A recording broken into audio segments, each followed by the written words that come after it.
Wait, you've never heard of a doorbuster? Really? I mean, I've heard the word door and I've heard the word buster, but together, I picture someone breaking down a door. That's actually not too far from the truth. A doorbuster is a super cheap item that stores put out to get people through the door, literally. It busts the door open because the deal is so good that people line up hours before the store opens. Oh, so it's like bait? Stores put one incredible deal out there and everybody rushes in? Exactly. And once you're inside, you buy the doorbuster. And then you see the TVs, the headphones, the winter coats. Suddenly, your $50 savings on that one item turns into spending $500. That's actually genius. And evil. Welcome to American capitalism. But here's the thing, knowing this word makes you sound so much more natural during November. Let me give you an example. Imagine you're talking to your American coworker, Sarah, in the break room. Okay, let me try. Hey, Sarah, did you get any good deals on Black Friday? Not bad. But a native might say something like, I went to Target at 5 a.m. for the doorbuster on their TVs. Or the doorbuster this year was an iPad for $99. So it's more specific. It's not just a deal, it's the deal that gets people to show up before sunrise. Exactly. And you can use it for online too. The doorbuster sold out in 10 minutes. Okay, that's good. I can use that. But what's a mistake learners make with this word? Great question. A lot of Spanish speakers, for example, say, I bought a doorbuster to mean I got a great deal, and technically people will understand you. But in American English, doorbuster refers to the promotion itself, not the item you bought. You'd say, I bought the doorbuster item, or I got the doorbuster. But just saying I bought a doorbuster sounds a little off. Ah, so it's the promotion, not the product. Got it. Another common one, Chinese learners sometimes say, I killed the doorbuster, which is a literal translation of a Chinese expression, and Americans would be very confused. They'd think you literally broke something. Step 1, buy the doorbuster. Step 2, do not murder the doorbuster. Exactly. So remember, doorbuster is the promotion. You get the doorbuster, you line up for the doorbuster, you do not kill it. All right, locked in. So what else do I need to know for Black Friday shopping? Well, let's talk about the second key phrase. And this one is everywhere during November, limited time offer. Okay, this one I've heard, but I always feel like it sounds fake, like a salesman trick. You're not wrong. But here's the thing, native speakers use it all the time and we use it naturally. The trick is knowing when it sounds real and when it sounds forced. Give me an example of when it sounds real. Imagine you're on Amazon. You see a banner that says limited time offer, 40% off all headphones. That's the most common use. It's a countdown. The price goes back up in 6 hours. Okay, that's easy. I saw a limited time offer on headphones. Perfect. Now let me give you a more advanced use. Imagine you're telling a friend about a deal you missed. Like I missed the sale, which is what most learners say. Exactly, and that's actually not wrong, but it's a bit blunt. A native speaker might say instead, I hesitated too long on that limited time offer and it expired. Hesitated too long and it expired. That sounds so much more natural. Right, because it tells the story.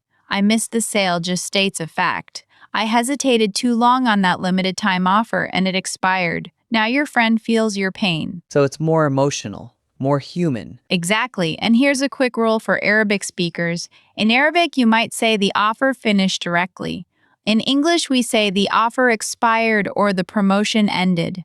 Finished is possible, but sounds a bit less natural for special offers. Got it. So limited time offer is the promotion itself, and the promotion expires or ends. You've got it. Now let me ask you a question.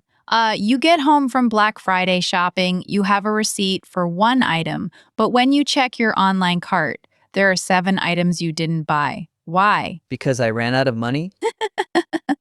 That's one reason. But in the world of e-commerce, there's a specific phrase for this, cart abandonment. Cart Abandonment, like abandoning a shopping cart? Exactly. Imagine you're walking through a grocery store parking lot. You see a shopping cart just sitting there in the middle of the lot. Someone pushed it and walked away. Right, that's cart abandonment in real life. Now translate that to online shopping. You browse a website, you add items to your virtual cart, you get to checkout, and then you close the browser. Oh, I do that all the time, especially with Amazon. Millions of people do it, and companies track this. They call it cart abandonment rate, and then they send you an email that says, "Don't forget your cart," or "Your cart is waiting for you." That's actually why I get those emails. Yes, and now you have the vocabulary for it. But here's where learners get this wrong. A common mistake, especially from Chinese and Japanese speakers, is to say, "I forgot my shopping cart," which sounds like you literally forgot where you parked your physical cart. Like in a parking lot. Right. Instead, you'd say, "I abandoned my cart," or "I left items in my cart." Or if you're talking to a friend, "I had a full cart online, but I abandoned it at checkout." Abandoned it at checkout.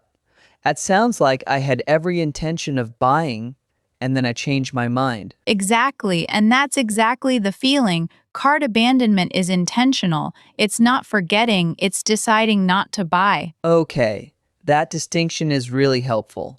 So I don't forget my cart, I abandon it. Perfect. Now let me give you a real scenario where all three phrases come together. Listen to this conversation. Okay, I'm ready. Two friends, Anna and Mark. Anna says, "Did you get anything from the Black Friday sales?" Mark says, yeah, I went to Best Buy for the Doorbuster on their laptops. Limited time offer, $300 off. But I got there at 6 a.m. and the line was already around the building. Anna says, "Wow, did you get the laptop?" Mark says, no, the Doorbuster sold out in 15 minutes. But I added 3 other things to my online cart and then abandoned it because I couldn't make up my mind. Now that sounds like a perfectly natural native conversation. Doorbuster, limited time offer, and cart abandonment all used correctly. I feel like I could actually have that conversation now. Before this episode, I would have said I wanted to buy a laptop, but it was too expensive, or I didn't buy anything from Amazon because I didn't want to pay. And those sentences aren't wrong, but they don't capture the experience. Americans love to talk about sales strategy. Did you get the doorbuster? I hesitated on a limited time offer. I abandoned my cart 3 times this week. 3 times this week. That's so relatable. Exactly. And now here's the cultural part that most textbooks never teach you. Black Friday and Cyber Monday in America, they're not just about shopping, they're about the shared experience. Shared experience? Like a holiday? Kind of. People talk about which stores they went to, how early they woke up, what doorbuster they wanted, what they saw selling out. It's like a story you tell. So, when someone asks, did you do any Black Friday shopping?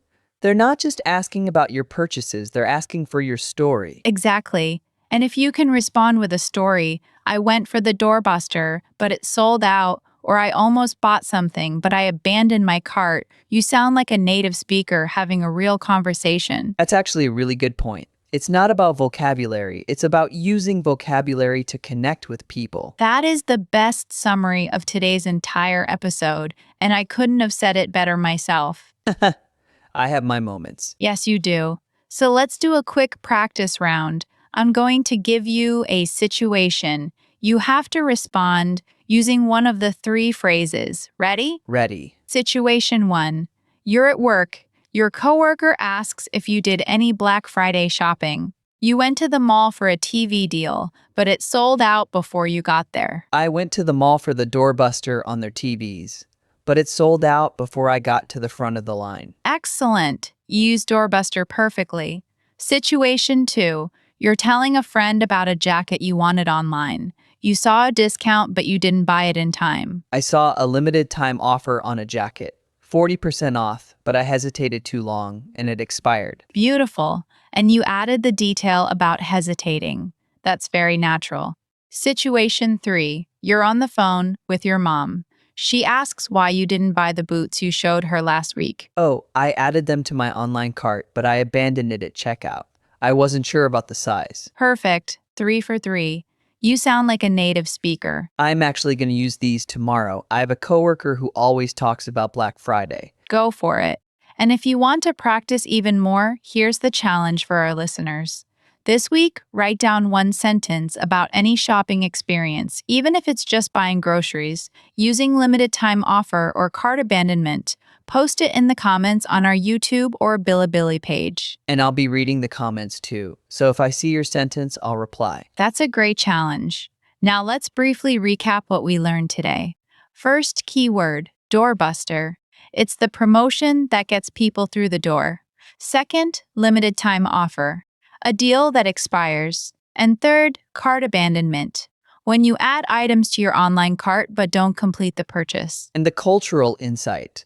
Black Friday shopping in America is about sharing the story, not just the purchase. Exactly. So next time someone asks you about your shopping, don't just say yes or no. Tell them about the doorbuster you almost got, the limited time offer you hesitated on, the cart you abandoned. That's how you connect like a native. This was so helpful. I actually feel ready for Black Friday now. Even if I'm buying online, I know the words. That's the goal. And if you enjoyed this episode, please subscribe to Speak Like a Native. We drop new episodes daily. Series A for vocabulary power, Series B for everyday conversations, Series C right here for American Culture Decoded. And hit the bell so you don't miss the next one. Maya, I'm ready for our next episode. What are we doing? You'll find out tomorrow. For now, this is Maya and Leo saying, speak like a native, not like a textbook. See you next time. See you.